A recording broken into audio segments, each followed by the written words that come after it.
I'm going to dive into my other talk, slightly ahead of schedule. There's probably quite a few people could have stood and done this talk. This is just a talk through what's new in CloudStack 4.18. For some reason I got if I'm feeling very brave. So 4.18 is a major LTS release. Release end of March, total of 275 new features, improvements and bug fixes.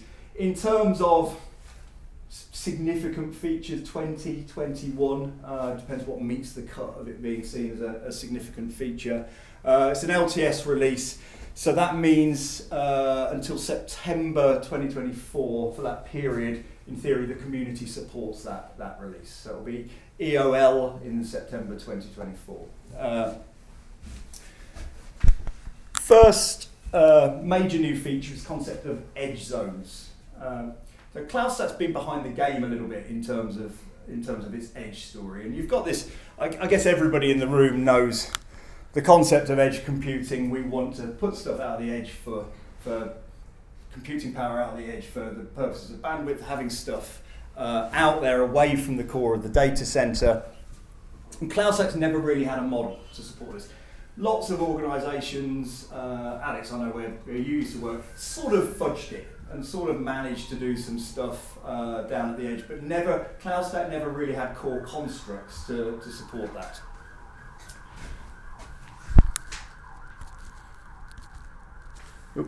Just skip through those.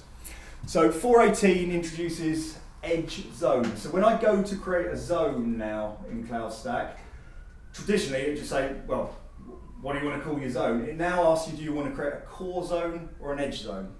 And an edge zone is a lightweight zone construct. It's got a lot of the stuff that a normal zone would have deliberately stripped out. No shared storage, external switching, no system VMs. All of the things that you wouldn't want to have to stuff out in the edge, okay? That zone won't have those. Limitations: only supports shared layer 2 network or layer 2 networks. It only supports KVM at the moment. Do we think further down the line somebody might want to put other bigger hypervisors out on the edge? I don't know, that might be a good discussion for the pub later. The zone construct's been completely simplified, and the existing zones are now renamed core zones. And the concept here is I can just put lightweight computing resources out in edge locations, but still orchestrate them centrally from CloudStack, along with my core stuff in the data center. In terms of, from the perspective of, this is effectively an end user creating a new instance or just browsing what's available to them. We've now got, you see these zones, which is just a standard zone list, and they've got a type which is core and edge, and they've been created as those two different types.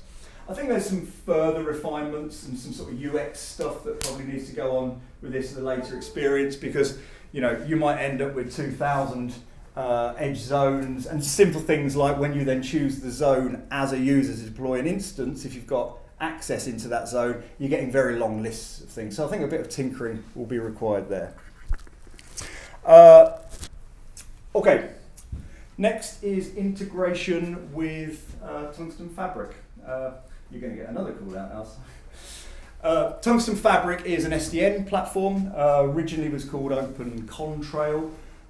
Came from Juniper initially. A very successful open source SDN platform. And I think this is, in a way, this integration is really successful, because I think when we were at CloudStack Collab in Las Vegas, when was that? That's pre-COVID. 2019. And we're at the hackathon.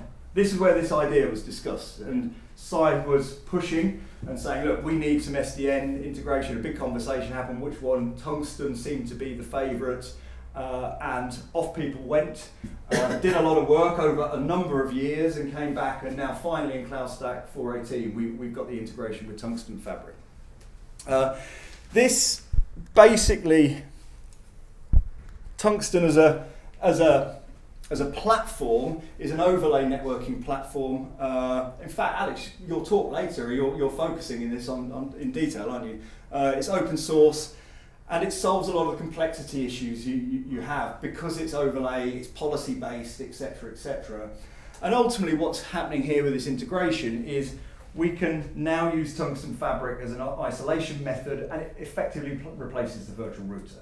Okay, so you have a zone which is isolated using Tungsten Fabric underneath. Fully integrated. From a user perspective, the user experience is exactly the same, right? They can still create firewall rules and put forward all the things they would normally do from a networking perspective as an end user of CloudStack, but that is actually being implemented through Tungsten Fabric instead of through the virtual router. And I won't go into much more detail because Alex is doing a talk on exactly this. In terms of getting it set up, it's a plugin for CloudStack. You implement it at the zone level. One global setting there, which is enable Tungsten Fabric plugin. Then when you come to create a zone, there is a isolation method that's added when you add the plugin, TF Tungsten Fabric. Okay.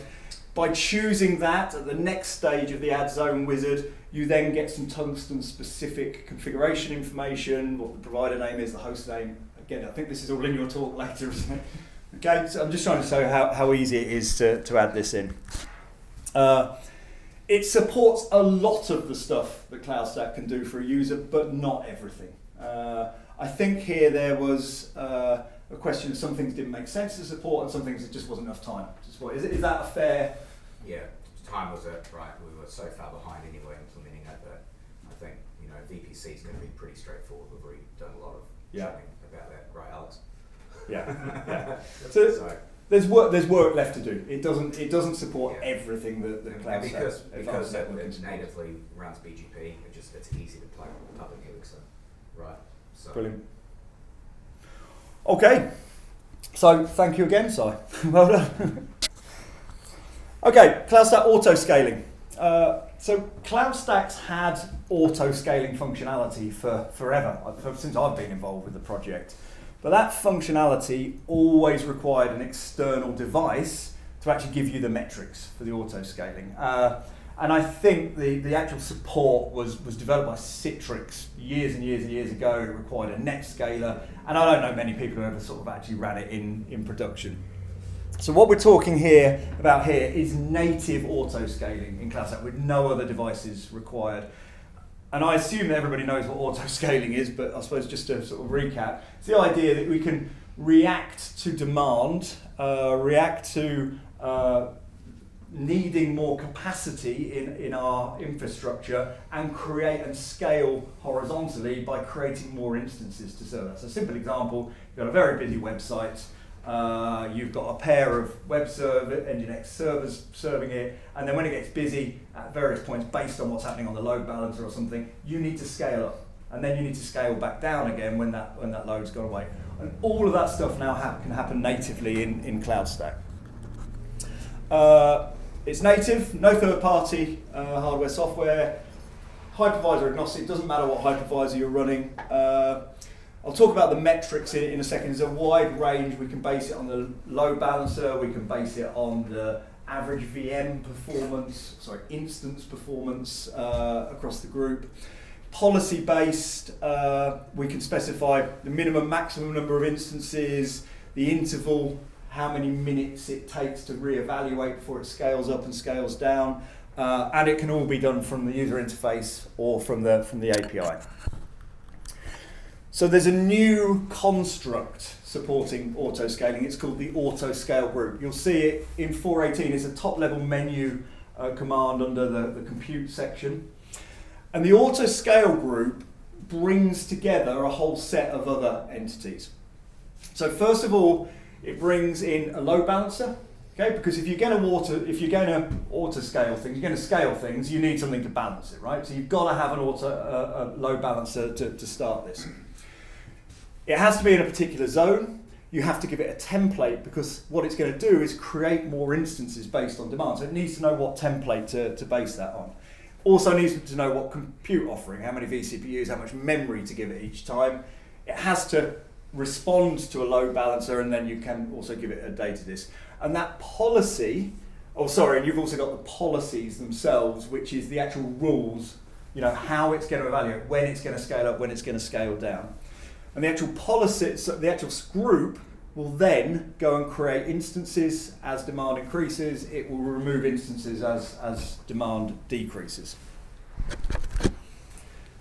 There's a screenshot there. I'm going to try and go through this live in a second. In terms of the policies and the metrics you can use average instance CPU, because you might have 20 instances in the group, so it's got to take an average across those. Same with memory. How many connections on the load balancer, traffic per instance. Well, that's good. Is my talk that good? How do we fix that?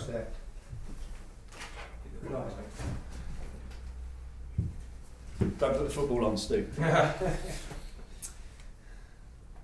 Okay.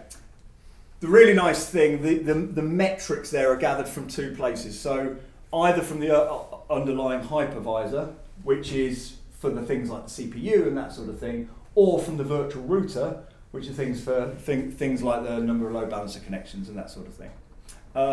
You can add multiple scale up and scale down policies.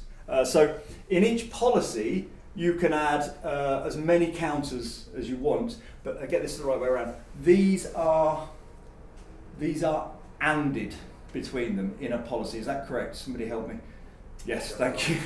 Okay, so you could create a policy that says, right, load balancer connections gets to X and average CPU gets to Y. Only at that point do I want to scale. Okay, but so they're ANDed, but you can then go and create a completely separate policy which does a different set of things. So effectively you're ORing between those policies. So really, really flexible.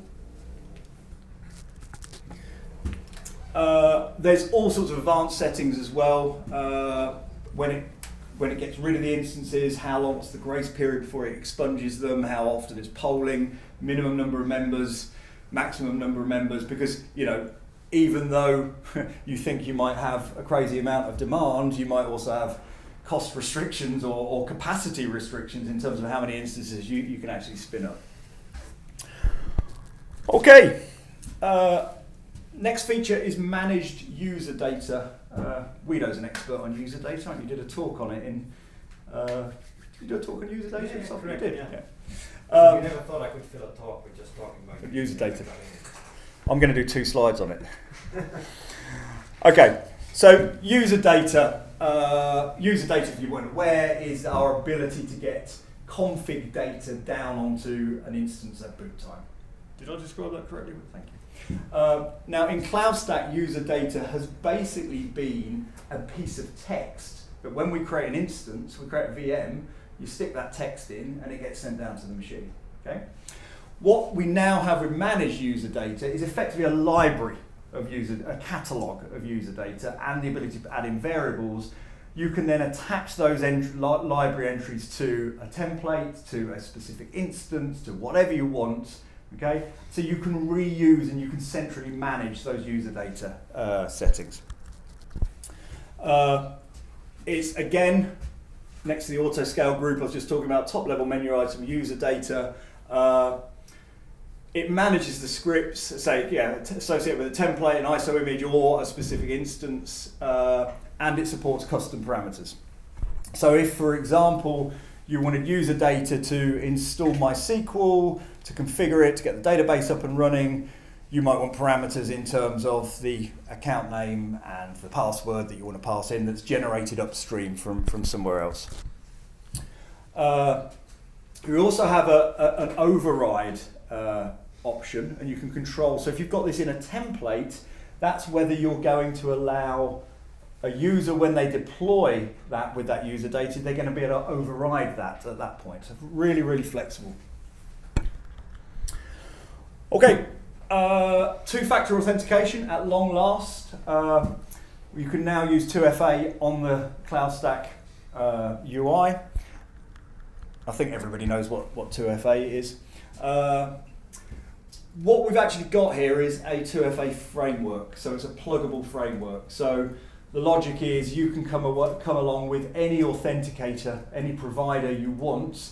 TOTP is the provider that's being built to start with, which covers most bases, but you might have some other weird and wacky form of authentication you need to plug in, and we've got a pluggable framework where you can create a provider very easily and then use whatever you want for that second factor.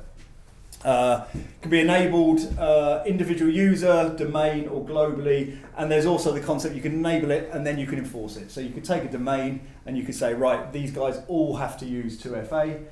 Next time they log in, they're going to be forced to go through the setup process with 2FA. Pluggable framework, as I say, you can add new authentication providers, and because it's configured by zone and domain, you can have different authentication providers depending on where people are in your CloudStack environment.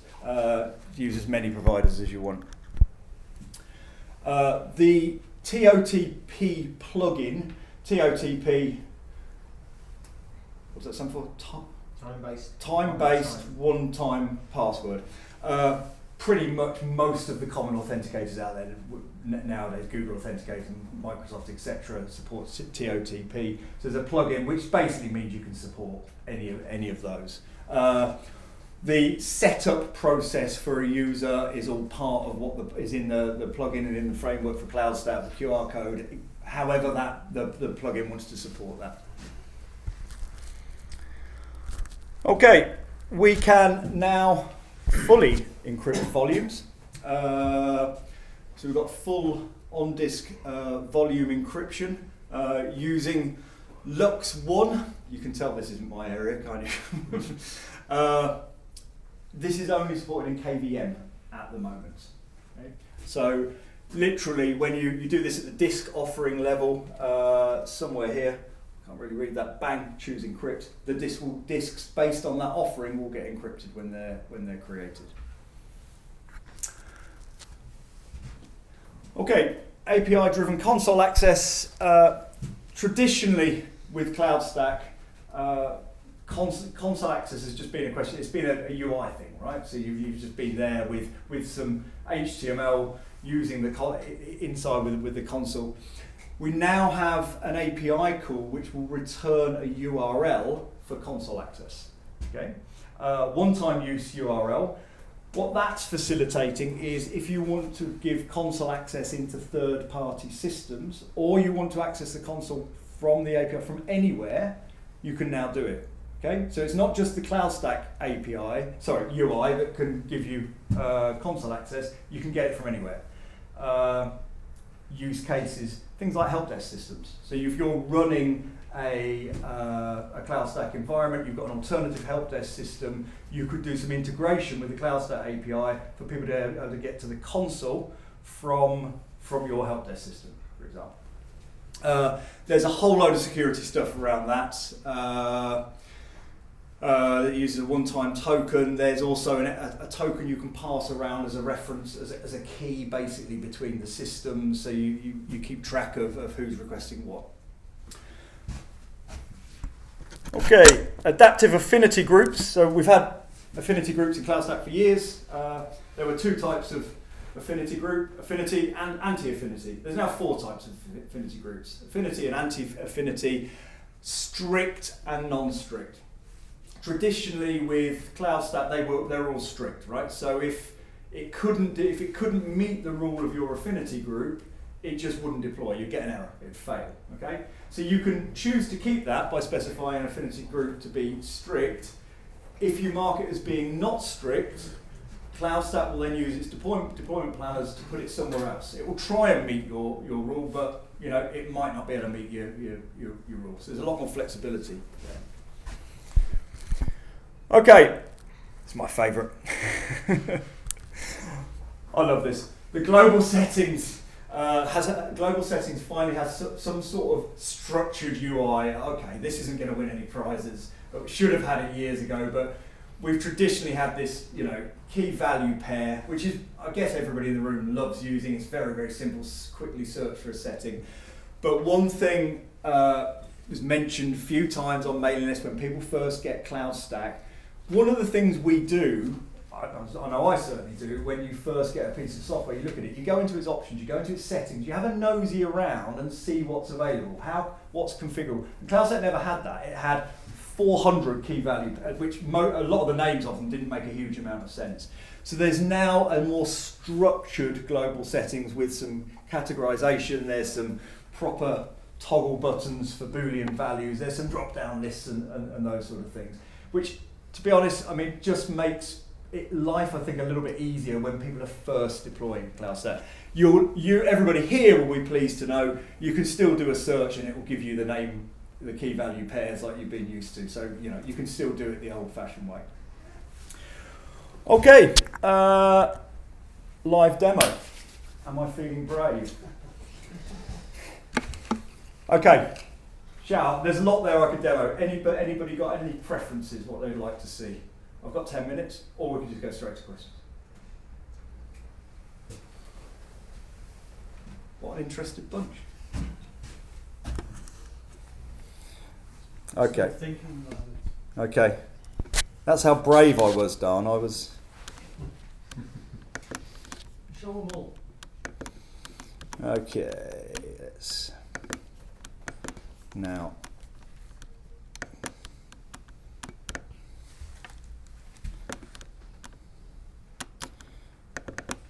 Sorry, give me a second.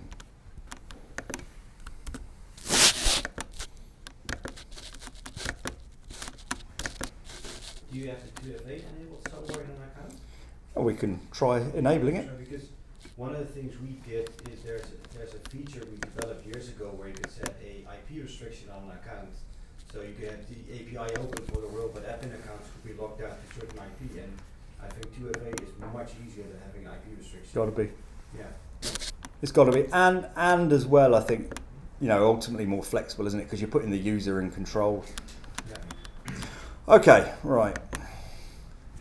Good, you can see what I can see. Okay, so let's start. Let's have a little look at autoscaling. I'm logged on as cloud admin here, and we've now got this. Oh, I'm not logged on.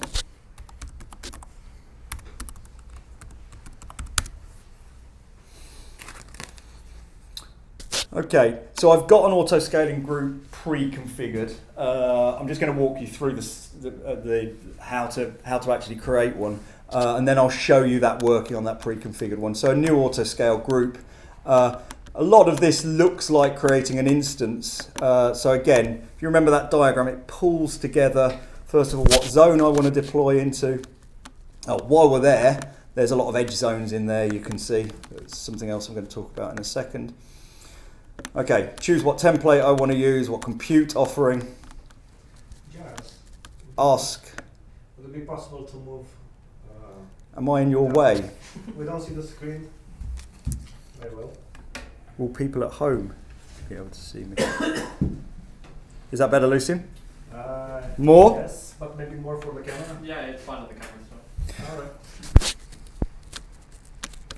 Okay, I'm not going to bother with a data disk. I need to choose what network that instance is going to go on. Remember, this is effectively going to get saved as a rule set, and when my autoscale rule triggers, these are all the sort of pre-baked decisions that we're going to give it. Okay, what load balancer do I need to map it to? Okay, and then I choose my scale up, scale down policy. Okay, I can have multiple policies as I talked before. Okay, and then I can have multiple counters. There's all the counters I was talking about before. Okay, I'm not going to go through it. I'm going to use my existing one because I've pre-configured all of that. It's that simple. It takes 5 minutes to create that rule. What I've got here is based on that load balancer. I've got a pair of, I think they're Nginx servers running in the load balancer, and this instance here is just going to start firing loads of requests and hitting the load balancer rather than me having to try and do it multiple times. But first of all, let's just have a little look and check that's running.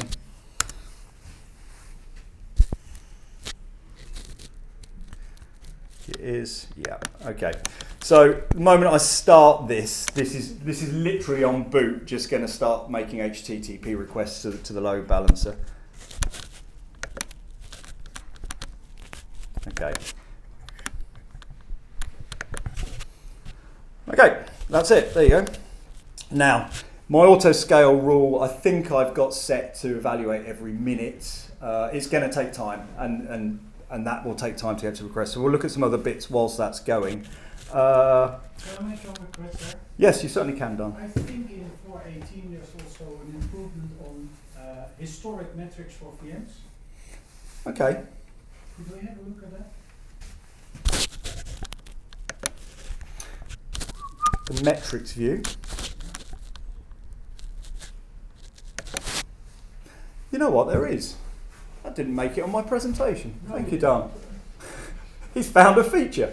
That was what I was thinking of. Everybody give me 10 minutes, I'll do my PowerPoint. Yeah, thank you. Anything else I've missed from anybody else, by the way? Probably. Yes, you've now got the graphical metric stuff. Thank you. I've forgotten that was there. Yeah, very good. So we always had that as data, right? We always had that as a... Never historic. Correct. Yeah, it was always live. Thank you. And what I'm hoping, after that interlude... Okay, still hasn't triggered yet. We're going to give it a little bit of time. Talk quickly about edge zones. Just to show you quickly. Here, the process, when I go to add a zone, first thing I'm now being asked is whether it's edge or core, and then I get taken down those different routes. If I'm being really brave, I'll show you 2FA. So I'm admin here. So let's go and just create an account. Just a normal user account, and we're going to call that David.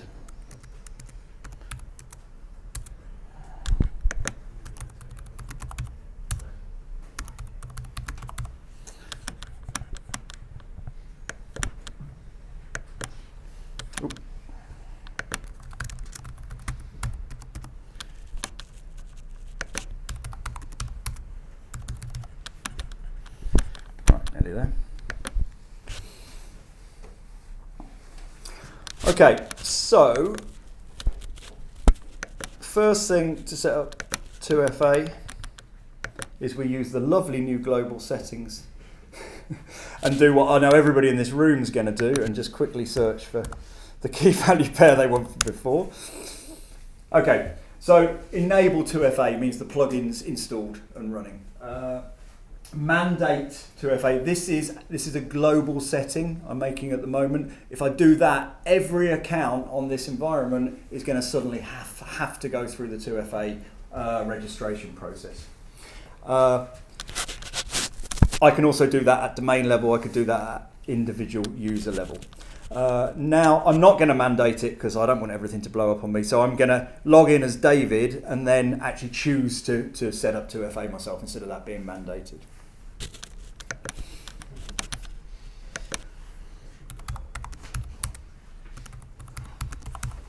Okay, so just straightforward text-based authentication there.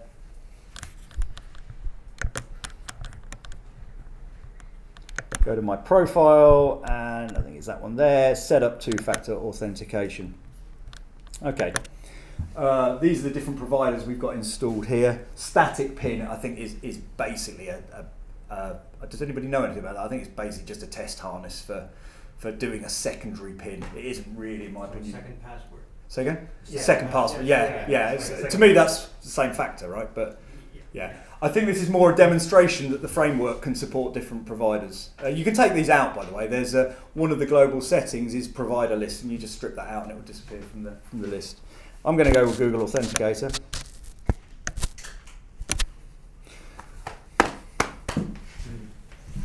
And I'm going to be very, very brave. You can't see this, of course, can you? Eagle eyes. Okay, so I've just pressed add in Google Authenticator, scan QR code, and I'm scanning what I'm seeing there.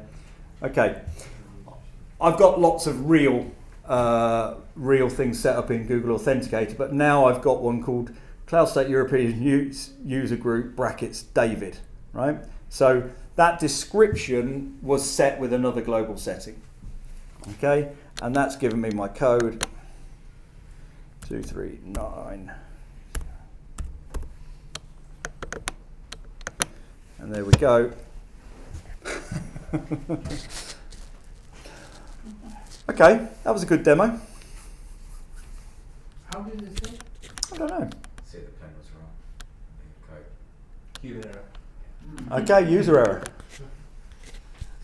I just wonder. I've got two. I've got this on another account as well.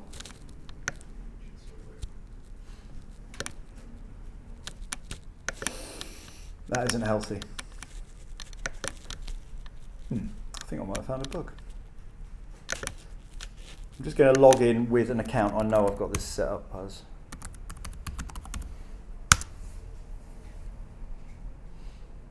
I have no explanation. Okay, we might have a little hack on this in the pub later. Okay, right. You're not seeing, I'm seeing that working for you. That's nearly everything. I think that's. Oh yeah, we'll just go back and have a look at the auto scaling. I need to log in as admin to see that happen. So it would be nice to see FIDO2 web authn supported there as well as a plugin. That's where everyone's going right now for security keys. Yeah. I think that's the logic of it being a framework, right? It says a plugin, create the plugin, off you go. So what I'm hoping to see, going back to auto scaling, is bang, there we go. So I've got my instance there chucking HTTP requests at the load balancer, and it's spinning out more and more of these. It's got a numerical reference, and then it's got a random bit of text to give it a different name. I don't know what I'm up to at the moment, but if I also now, is that my stress? Yeah. If I go and stop this,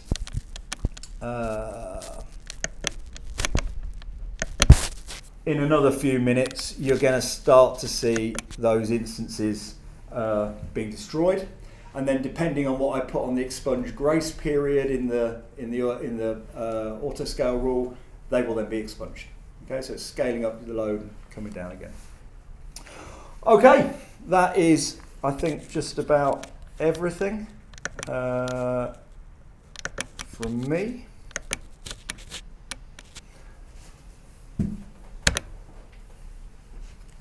Any questions? It's a big release.